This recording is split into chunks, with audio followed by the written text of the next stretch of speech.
बंधुओं, कथा को पूरे एकाग्र मन से सच्ची निष्ठा के साथ ही सुनना। आपके सभी संकट दूर होंगे। आपको जीवन में कभी भी धन की कमी नहीं होगी। एक शहर में देवरानी और जेठानी रहती थी। जेठानी बहुत अमीर थी, परंतु देवरानी बहुत गरीब थी। देवरानी का पति जंगल से लकड़ियां काटकर शहर में बेचा करता था और अक्सर बीमार ही रहता था। इस वजह से देवरानी को जेठानी के घर में काम करना पड़ रहा था, अर्थात देवरानी जेठानी के घर का सारा काम करती थी। बदले में जेठानी बचा हुआ खाना, पुराने कपड़े देवरानी को दे देती थी। इसी से देवरानी का घर चल रहा था। माघ महीने में देवरानी ने तिल चौथ का व्रत किया।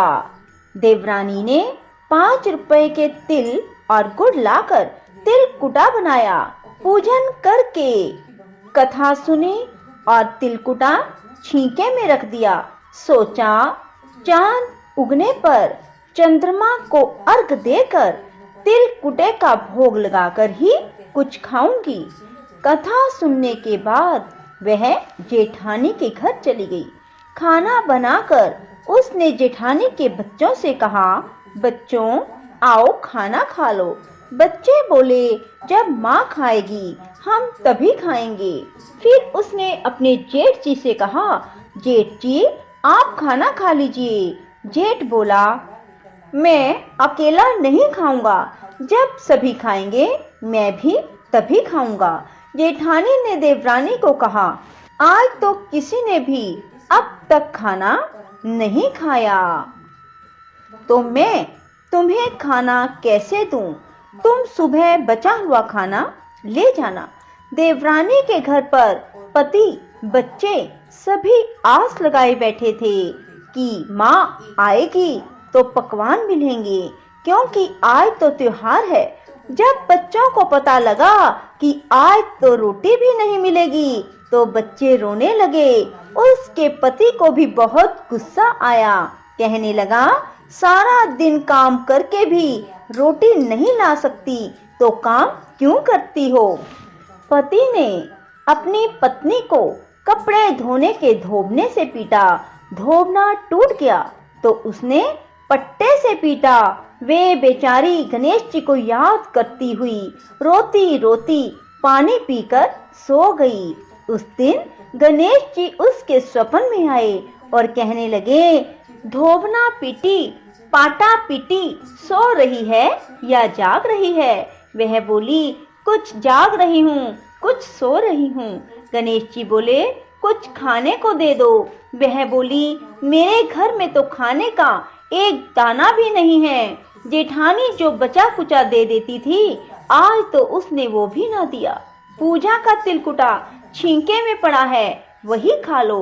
तिलकुटा खा लेने के बाद गणेश जी बोले, धोबना पीटी पाटा पीटी निपटाई लगी है। वह बोली, ये पड़ा घर, जहाँ इच्छा हो वहीं निपट लो। गणेश जी बोले, कहाँ पहुँचूं? उसे बहुत गुस्सा आया। बोली, मेरे सिर से पूछ लो। और कहाँ पहुँचोगे? सवेरे देवरानी उठी तो देखकर हैरान रह गई। पूरा घर हीरे मोतियों से जगमगा रहा है। उसके माथे पर हीरे मोतियों के टीके जगमगा रहे थे। उस दिन देवरानी जेठानी के यहाँ काम करने भी नहीं गई।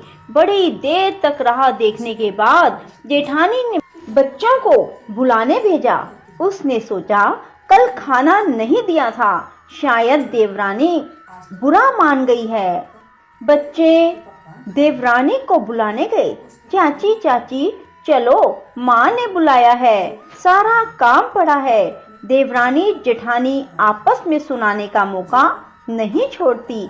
देवरानी बोली, बेटा बहुत दिन तक तेरी माँ के यहाँ मैंने काम किया है, अब ऐसा कर तू अपनी माँ को मेरे यहाँ काम करने के लिए भेज दे। बच्चों ने घर जाकर माँ को बताया कि चाची का घर तो हीरे मोतियों से जगमगा रहा है। जेठानी दौड़ती हुई देवरानी के घर पहुंची और पूछा, ये सब कैसे हुआ? देवरानी ने उसके साथ जो कुछ हुआ वो सब कह डाला। घर लौटकर जेठानी ने अपने पति से कहा, आप मुझे धोबने और पाटे से पीटो।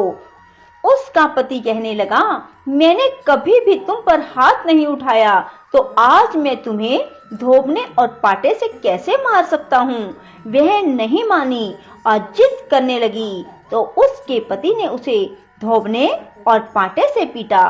जेठानी ने ढेर सारा घी डालकर चूरमा बनाया, छींके में रख कर सो गई।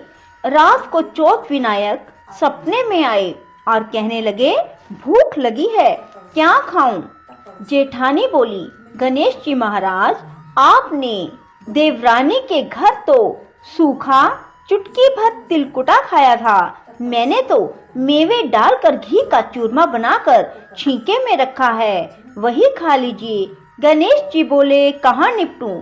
जेठानी बोली, उसके यहाँ तो टूटी फूटी झोपड़ी थी, मेरे यहाँ तो महल है, जहाँ मर्जी निपट लो। गणेश जी ने पूछा, कहाँ पहुँचूं? जेठानी बोली, उसका तो गंदा माथा है, मैंने तो तेल लगाया है, मेरे माथे से पोंछ लो। धन की लोभी जेठानी सवेरे जल्दी उठी। सोचा घर हीरे मोतियों से भरा होगा, पर देखा सारे घर में गंदगी फैली थी, खूब बदबू आ रही थी। उसके सिर पर गंदगी